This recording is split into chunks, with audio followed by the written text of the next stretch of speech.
everyone, and welcome back to That Heathen Bastard.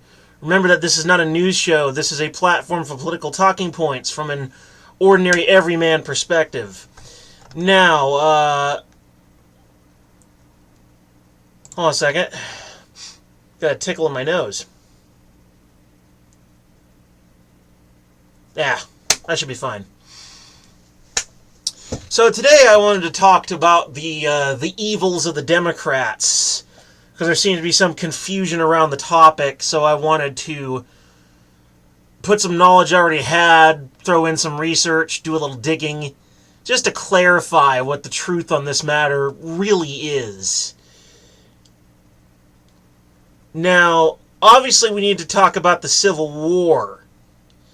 It really kind of starts there, how we have to mention that really, when it comes right down to it, the Civil War was as much about keeping the Union together as it was about slavery. The Republican objective was to essentially end slavery while keeping the Union together, keeping it whole. Yeah, just checking my backdrop. Keeping the Union whole while ending slavery. And it was a bit of a mess. It was a bit of a debacle. A lot of chaos resulted from the attempt.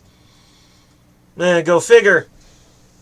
These politicians, generally speaking, they always think it's going to be easy, right? Whenever they go about their goal, and then shit gets hard, and they're like, they brush away the sweat of their brow, and they're like, whew, okay, not easy.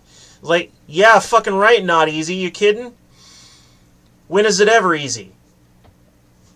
But that was sort of what caused a lot of the issues in the Civil War and post-Civil War, was attempting to keep the Union together, prevent secession, while also ending slavery. Although, in retrospect, they could have simply waited until further industrialization, and then slavery would have ended organically. And the Civil War and all the death and the killing and the fire and the blood could have been avoided outright. That's a light coming in from outside. Hold on a second. Whatever. But yeah, that's generally the truth about the Civil War, is kind of how that started. Now, in regards to the South of the United States versus the North, I would have more experience with the North, since I'm from the North. Specifically, I'm from the Northwest. I am a Pacific Northwesterner. That means I like berries and mushrooms and trees and rain. Suffice to say that the culture here in the North is quite a bit different in regards to racism. Racism, as far as I know, is largely in the minority here, at least in the variety that you normally think of. That's not really our biggest issue. Our biggest issue is substance abuse problems, which I've covered in another video. Suffice to say, the North's racism stands out more just because of how uncommon it is. Right, it doesn't really fade into the background. It really stands out. It's like screaming in a room full of people who are only talking. The South, historically speaking, it was way more common and didn't stand out as much. It was basically every day. Especially if you're talking about the Jim Crow era. Generally speaking, the North was initially a very Republican area. Northern Republicans, Southern Democrats. There were Northern Democrats, but they were largely in the minority. Now, keep in mind that South versus North is a little dirty, complicated, and very gray. The Republicans and Northerners in general were not wholly innocent. There's some evidence to suggest that Republican economic models made Reconstruction of the South that much more painful. Poverty-stricken areas where both whites and blacks suffered from minimal food and having to pay reparations with only pennies. And as well as to pay their veterans, for that matter. It's quite an insane situation, and the Republicans made it more difficult than it honestly needed to be. This is why some people are actually opposed to the idea of reparations in general. Is some of the insane amount of human suffering reparations can cause. With the Treaty of Versailles, for example, over in Germany, causing it so that Hans has to take all of his Oma's money and put it in a wheelbarrow full of Reichsmarks just to buy one loaf of bread and so forth. Historically speaking, reparations cause a great deal of human suffering. So that's a very strong argument. But yes, the Republicans were not innocent, and Northerners, when slaves came over from the South, they just set up a few work camps and said, here, we gave you jobs. And one work camp in particular was this place called the Devil's Punch Bowl. It's this big divot in the middle of the ground, and inside the divot, the heat easily gets up into like triple-digit Fahrenheit. Right? Even for a darker-skinned person who's got more melanin and therefore greater resistance to light and heat, triple-digit is still pretty nuts. Right? You're still sweating out of every orifice, and you probably stink to high heaven. Right? And dehydration is probably rampant throughout the camp. Death by dehydration is likely. So you get the general idea. The North were not totally innocent. They had plenty of their own crimes to answer for. But the South was largely the ones who had to pay for things. Though reparations, again, not necessarily the best idea. Reconstruction in general created a lot of its own problems. But reconstructing the South and sort of creating it into its modern architecture today had modern architecture, infrastructure. The way it is today in the South, the long-term benefits of Reconstruction, I think, were ultimately worth it, but a lot of suffering came through out of that. It's just the simple acknowledgement that life is suffering. If you can eliminate as much unnecessary suffering as possible, that's a good idea, but sometimes you just can't avoid it. Right, and I know that I did not live through that. I know I'm from the North. I never saw anything like that. Oh, it must be so terrible. I get it.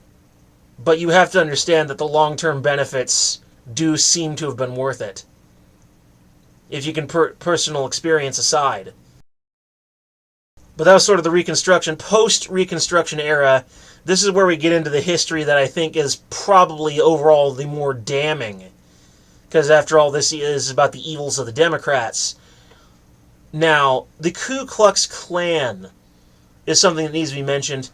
The Ku Klux Klan, by and large, were supported by the Democrats insofar that they were politically useful to the Democrats. They've always operated pretty much the way they do now as far as their day-to-day political operations.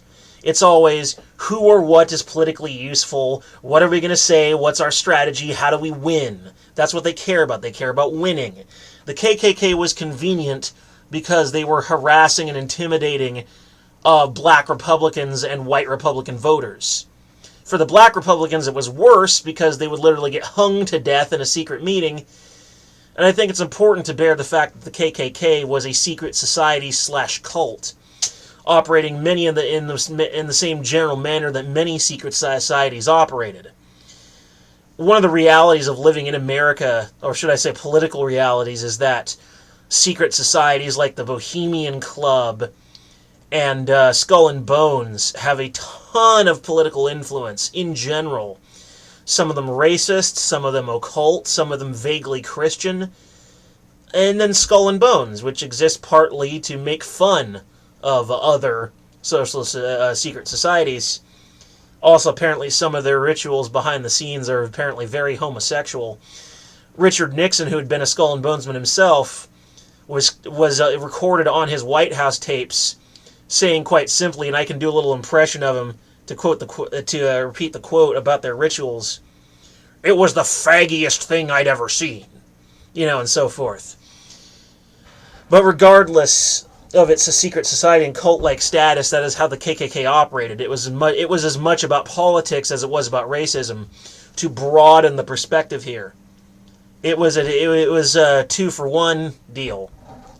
It was racism mixed with politics. And generally speaking, yes, they were Democrats and were supported by Democratic politicians. In general, if we look at domestic terrorism now, it's still supported by the Democrats because they're politically useful. You have AOC supporting Antifa, providing soft support.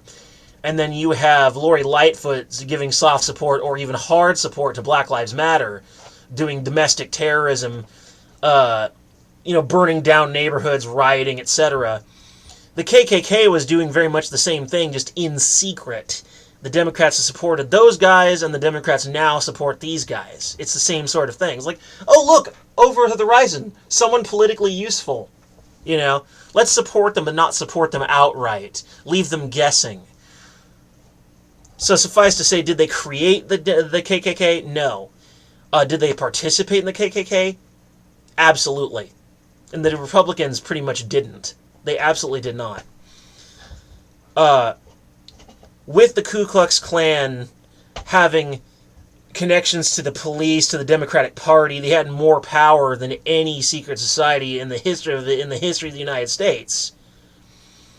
And then, with them winning so much of the time, it wasn't so great for the white folks either. That's the thing about white supremacy. It's not really good for the white people either. Because as soon as the minorities are dealt with, the white supremacists start applying moral standards to the remaining white population, and deviancy from those standards is not tolerated.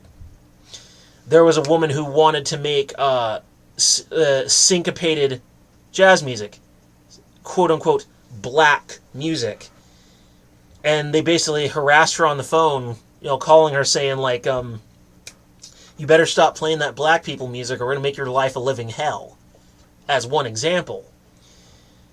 Yeah, that's just sort of the insanity of the situation. It's like, what do you do in that situation? Do you keep playing the music you love, knowing your life is going to become completely miserable? Or do you back off? You have a decision to make. What do you do? Now, what's interesting in this situation also is the Jim Crow situation. The Jim Crow laws were largely pushed forward by the Democrats. They passed them, they created them, and they pushed them through. They supported them more than the Republicans did. Was there Republican support of the Jim Crow? Absolutely. But was the support and creation of the Jim Crow largely Democrats? Yes. Yes. The Democrats were the conservative party of the South versus the Republicans, the conservative party of the North. That was the situation. Hold on a second. Jim Crow was very much, especially in the South, was very much in their favor. They were largely responsible for it. They would obviously want you to forget this. The Democrats don't want people to remember their history because they don't remember the soft support for the KKK or the very hard support for Jim Crow. Hell, even creating Jim Crow. They want you to forget this because it makes them look evil, which they are.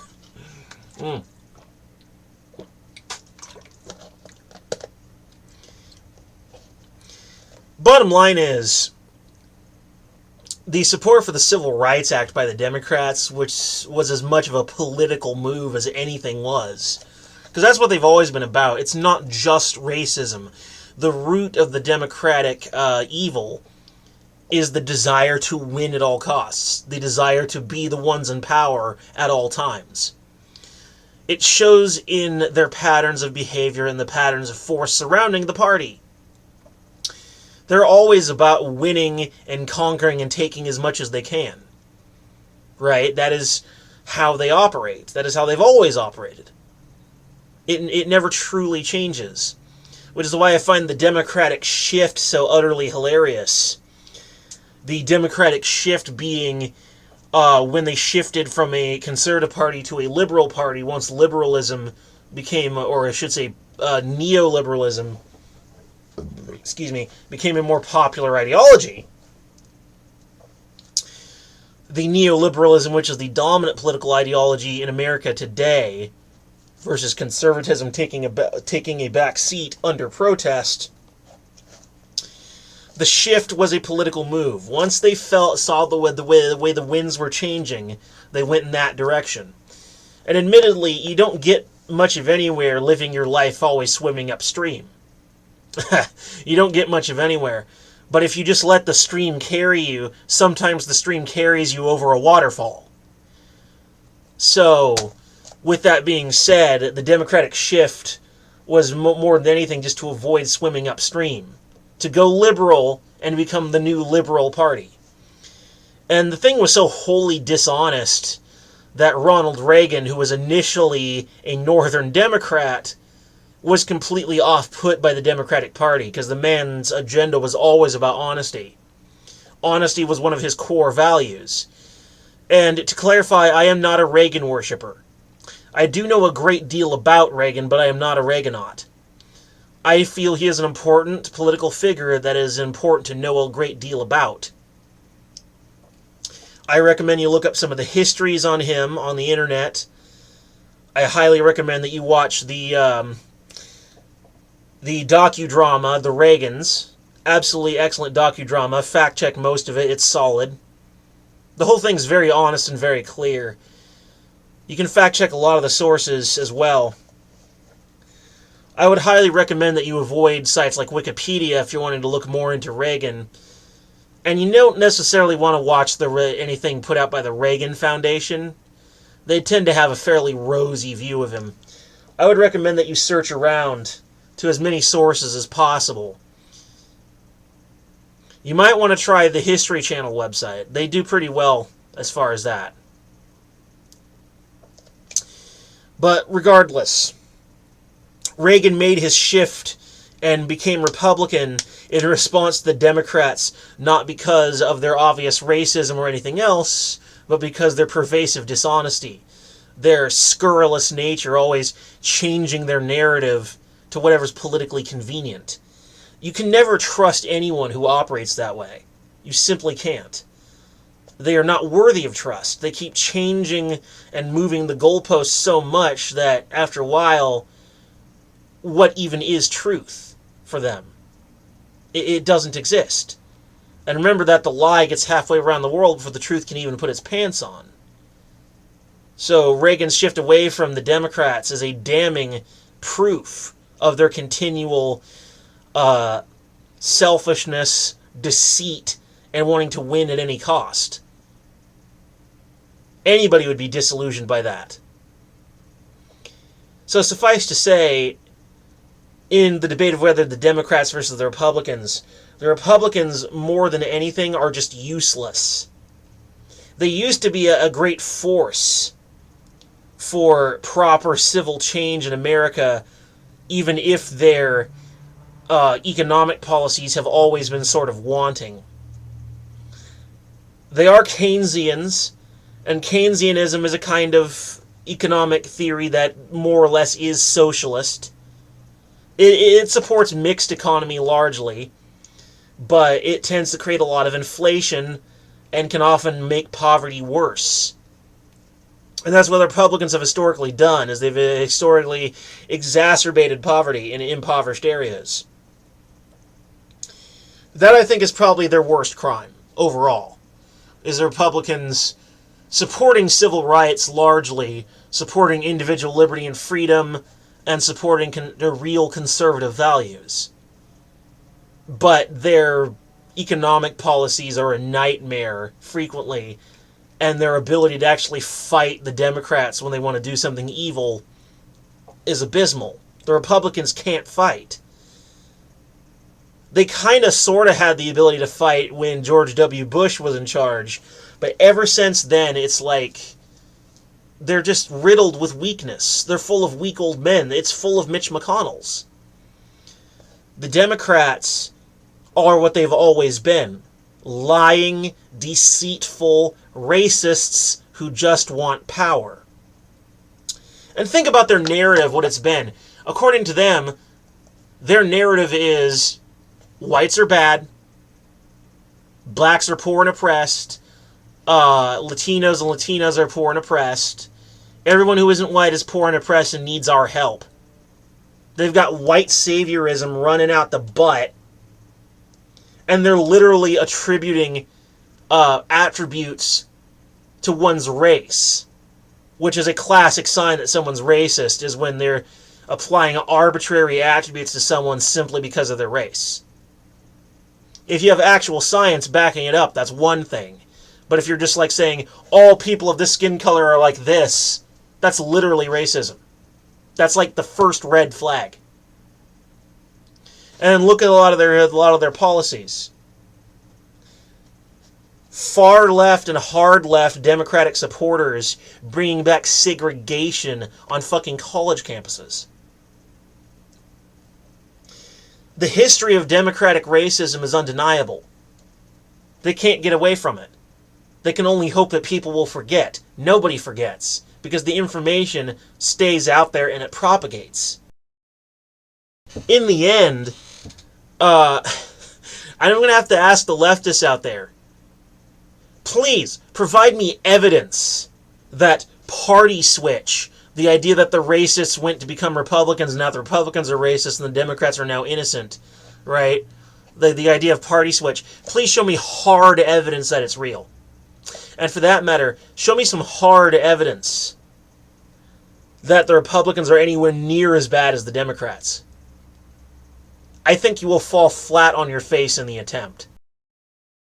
The Democrats are the worst that America has to offer, and I refuse to vote for a Democrat ever again. I will never vote a person with a D after their name. If you want me to vote for you, change your party. Go L or go R. I will not vote for you if you have a D after your name. I'm done. I won't even vote for Tulsi Gabbard, and I actually like Tulsi Gabbard. That's how disgusted I am with the Democrats. Their history, their behavior, they have not changed. They're just as racist and just as power-hungry as they ever were. The whole shift from conservative to liberal by the Democrats was just changing a mask. On the inside, they're the same as they always were.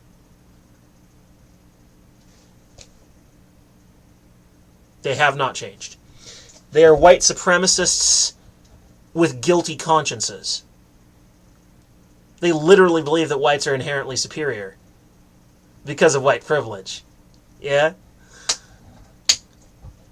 Or if black and brown people are so oppressed, then explain how rich black people are a thing. The logic doesn't add up. It doesn't work. It makes no sense. But with that being said, that's the evils of the Democrats overall. So there you go. Down below there will be a link in the description to my books. Please buy down and read them. And as always, tschüss, peace.